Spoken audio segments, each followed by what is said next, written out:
Yeah, both of them are sick. Alrighty, guys, we have my good friend Chris, who's just started in the inner circle, mate. Thank you for jumping on. Bud, so tell us a little bit about what results you've got since we've started working together. Yeah, cool. So pretty much what are we like week 3, Yeah, and about week 3, yeah. yeah, so we brought in 15K in sales in that 3 weeks, just in long-term clients, and then in the short term, like our front-end clients, we brought in about 6,000 in the short term as well, just to get them to convert on the back end. So that's just in 3 weeks. But mainly for me, mine was like the systems. The systems basically to get the trainers to run the program as per the same for everybody, which was that mystery shopper idea you gave me, which has been amazing since I put that in. The feedback from that has been awesome. It's really cool, isn't it? Yeah. We learned about that. The actually way I learned about that, I'm not sure to explain, but I went to Singapore once for a holiday, and then when I was in Singapore, I was getting complaints about the sessions on Messenger, and I was just like, "This is nuts." I remember I was at a place called the Marina Bay Sands. Like, it was a really special holiday for us. And I got these messages, and I was like, "Fuck, enough's enough of this shit." And then Yeah. we implemented the secret shopper, and it obviously didn't fix my holiday in that day, but it Yeah. happened again. So mate, really amazing results. I'm so fucking happy for you. You're such a good dude as well. We like love having you in the program. But mate, tell us just like a little bit about, you know, why you started, and a little bit about your business as well. So I own Reform Fitness Hub, and we kind of come about after the lockdowns last year. So we live in Albury-Wodonga on the border town. Luckily, we opened in Albury and not in Victoria, because we would have been stitched up hard last year and a bit this year. So opening in Albury was like lucky, because we were looking at sites on the other side of the border. But we come back, I was renting space. The new rules didn't allow it, so we had to open up our own.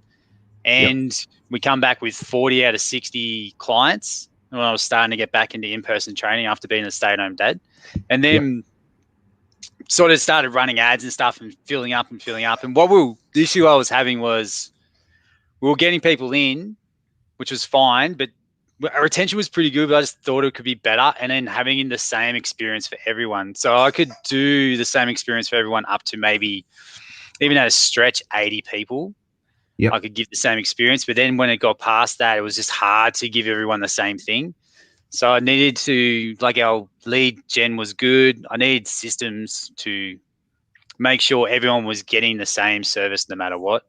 And doesn't matter which coach was giving that service to. Whatever coach is in the business, everyone's getting the same experience, except for like the personality stuff between coaches. And that's the reason why I reached out to you, because I needed, like, I've done a few other things before with other mentors and stuff, and it always adds more growth, which is awesome. But I wanted to retain everyone as long as I could, so I didn't have to only focus on growth and just constantly just churning my wheels all the time. Yeah, and it's really, really common, like once you kind of hit that set, like 60, 70 members and above, when you can't run all the sessions anymore, and you have to do so much other stuff in the business, there's more marketing, sales, admin, all that stuff, it's really, really tricky to uniform the sessions. And mate, we had a lot of trouble with it in our gyms. That's like how we actually started. Do you know my mate Dan Henderson? Have you heard of Dan? Yeah. So that's how Dan and I became really good mates, because I reached out to him, and then he built in all these like on this training systems for our staff and things like that. And then the secret shopper, I'm not sure where I learned that from, but I would have picked it up from a podcast or a book or something. Yeah. And mate, really, really good stuff. And how's the kind of team been performing since the secret shopper? Where you kind of at with that, or is it just all kicking off?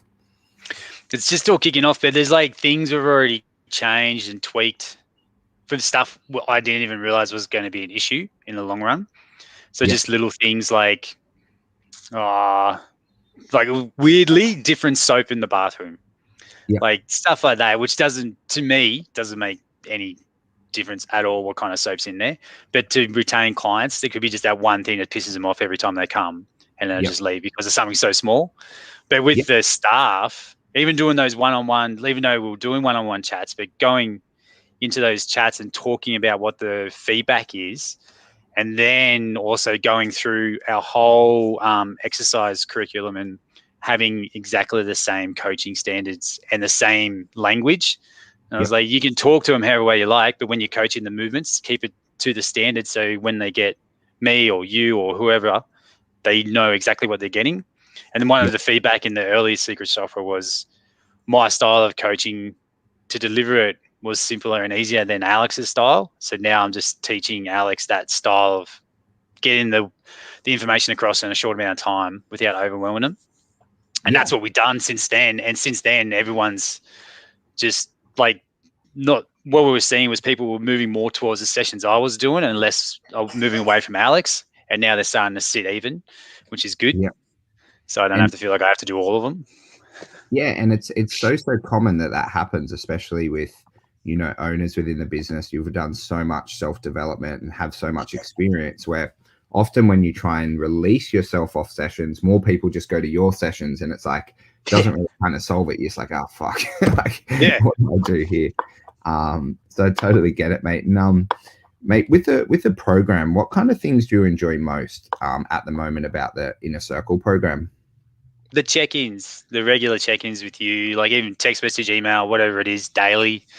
The check-in form every Thursday, just that little bit of accountability makes me stop having the shiny object syndrome that I get, where I'll start working on something, and when it starts getting a little bit mentally fatiguing, I just branch off and just start looking at other stuff that's more entertaining. Yep. So it's the check-ins and all that kind of stuff is making me stay accountable to getting the 1, 2, or 3 things that you've put in plan, put down for me to watch and do to get them done each week. And I've been ticking off so many more things just because of those check-ins, knowing that I have to check in with you on Thursday and daily anyway to let you know how I'm traveling. Yeah. No, I appreciate that. I really like the check-ins. They're very time consuming, but the reason why we set that up is I've done a lot of mentorship programs and stuff. And do you know how you join a group program, and then sometimes I would feel like I got really lost in there, and that goes like 2-3 weeks, and you might not make one of the videos and stuff like that. So what we kind of tried to do with the program is we've got all the coaching calls that people can attend, but I wanted to have multiple ways people can check in based on their personality type. So then you can do, you know, about 68% of members check in weekly. And then some of the other members just like to jump on calls. So then that way I figure I try to run it the same as a PT business, where if I'm not really chatting to you guys twice a week, then I know there's probably an issue with retention or action somewhere along. So I'm really glad that you like that. I think it's a really neat part of the program that people actually really, really love. And with like, because you've got such good results in the first 28 days, well, it's only been like 21 and maybe a bit of change. If you ever were chatting to someone who potentially just started in the program, was thinking about it, what kind of advice would you give them during their first month to get similar results to you? As tempting as it is to go through that behemoth of a membership site with all the info in there, nailing down and focusing on only the stuff that you laid out off the call to do, because there's so much in there which will make your business better, but you'll just end up looking at it and never actually actioning anything. So just the little stuff. So whatever the action is for the first week, just get that done, and then look at the next thing, and then look at the next thing only after you've completed the first one. Otherwise, as good as the info is, you'll take it all in, but you never put anything into action. So just actioning whatever the first steps are that you lay out, which is perfect for me because we sort of skipped over some early parts and went to the staffing tools and that secret shopper, and straight away they'd already made a big difference to the business, which helped me a ton, and then been able to build up off of that. Yeah. What I'd kind of say to everyone, the portal's like 50% for me, 50% for you, because mate, I think there's like 400 hours of content in there. So what I mean by that is, you know, say if Chris has an issue, then what I can do is go in and find the video and send it directly. And I'm super honored when people watch it like Netflix, but it can create a state of confusion because there's so many systems and so many operations you need to build for a successful business that I think focusing on no more than 3 things every week is a pretty good place to start. Yeah, and that was the best thing about it. Like even now, like we're working on now is like the 12-week client onboarding system. Yep. And the videos you gave me for that, I'm just doing one video, actioning all that, and then do the next video and then action all that. It's just making it easier to implement it all. First trying to Yeah. watch it all and then do it and trying to figure out where to start. Yeah, when we were systemizing our business, because when we opened our second, we realized our systems weren't like where they needed to be, and we wanted to open more. Is we used to just spend Friday arvos from like 12 till 5, and would build out all our systems and stuff, which was really, really handy. I had like my business partner Connor and another business partner Jack helping. And we found like in that time together, it really helped us build out the onboarding systems. And then anything we built, because we had the team meeting on Monday, is we could explain it to the team, kind of, hey, this is what's happening. Here's the new emails and stuff like that. Because what we were doing is we were building at the start, we were building systems every day. And then what happened, there'd be a new system or a new email built, and our staff were like, hey, like what's going on here? So we kind of got into that flow, because then we could meet the team on, I think we met them like Monday Arvo at like 2 p.m. Yeah, cool. That's good. I like that. I'm stealing that idea as well. Yeah, I'll teach all the tricks of the trade. And mate, what are your goals over the next to 6 to 12 months in the business now? What are you kind of working on at the moment? Bringing in another staff member is one. Yep. So we have 2 trainers. The idea we'll have someone kind of permanently in the afternoon, someone permanently in the morning, and I can rotate between the 2. So clients can still see me, so I'm still there, but we have trainers who are concrete in those sessions. And then the VA, bringing the VA on board to offload a bunch of time-consuming stuff that I do during the middle of the day, so I can focus on just the growth. And then bringing in different revenue streams so we can get to.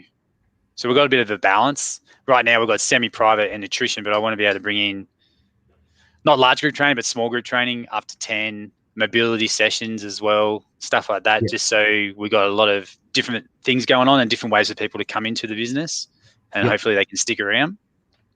Yeah. And we've got and blow up our kids program, which is still going pretty strong. Yeah, I love kids programs. I actually learnt it from have you heard of Exalto, Jordan Potts? Do you know Jordan up in the sunny coast? No. Yeah, so I was chatting to them one day, and they pretty much just were running a gym mainly just for kids programs and stuff. And I was super overweight as a kid. I'll send you some photos privately. I do post on my feeds, and Jordan was just saying how happy it made him. And then I chatted to him on a call about growing his adult program. And then literally that day, I was like, Jordan was so passionate about it. I'm just like, fuck it, we're starting it. And we started, I think it was 6 weeks later, because we had to start it after school holidays. And it was one of the most enjoyable parts of owning a fitness business, seeing those kids in there and developing. We had different programs, like one for gamers, like kids who didn't play much sport, and then one for kids who were like pretty good at sport, like kind of on the fringe but enjoyed it, and then one for the elite athlete kids. And I must admit, like in terms of happiness of owning a business, it just made me feel so rewarded. Being able to educate them from the ground up, and you would know that being a dad as well. Oh yeah, like our son just joined our program at the gym on the weekend, and he come out, and because the program's risky kids and it's about parkour, ninja, and tricking. All he's thinking about is looking to do Spartan at the end of the year, because that's what I do all the time, and it's just cool seeing him light up from doing it, and the stuff they learn in it. And like we do the same thing as what you said. Our big focus with the kids program is for kids who don't do local sport and just have nowhere else to go really. So we bring them in there and teach them the parkour, ninja, tricking skills, and kind of do it in like for kids who are like gamers and stuff as well. And it's worked so well. It's grown way faster than what I thought it would. And Risky Kids, I've heard a little bit about them. They're a really neat system for training kids. Hey, you've got a pretty good brand name. Yeah. Like Richard's part of Spartan and does the announcing, and that's where I met him. But the mindsets and stuff, the mindsets around it is just is so good. That's probably the best part about it. When I sell it to parents at the gym, I sell it on the mindsets and nothing to do with the activity. And then when we talk to the kids, we talk about the activity, because selling kids on mindsets. They're like, what? But yeah, it works Yeah. super well.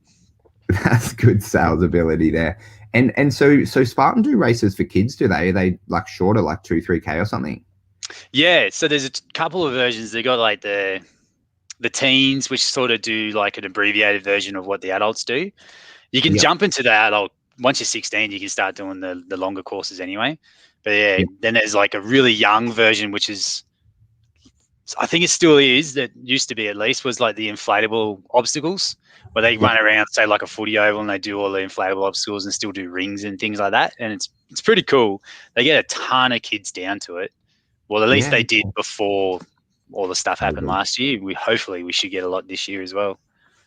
Oh, Spartan's massive. People love it. People Yeah, love it. You know Roy and like Hanford as well, hey?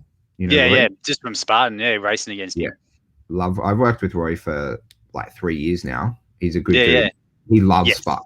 Like every time when we chat, somehow we always get to Spartan race. I don't know how it yeah, gets. yeah, There. yeah. It's just like he just absolutely loves it. What's that story they always say? How do you know someone's a CrossFitter? They talk about CrossFit. It's exactly the same for Spartan. Yeah. Well, mate, thank you so much for coming on. Thank you even more for being such an amazing member within our family. I really, really appreciate the hard work and how great you are at communicating. Mate, I think we might have to do another episode one day, because I'd really love to chat a bit more about this kids training. I think it Yeah, might be a really good follow-up episode if you're open to it, maybe in a couple of weeks. yeah, no, that'd be awesome. That'd be cool. Okay, perfect. Thank you so much for jumping on. Thanks heaps, mate.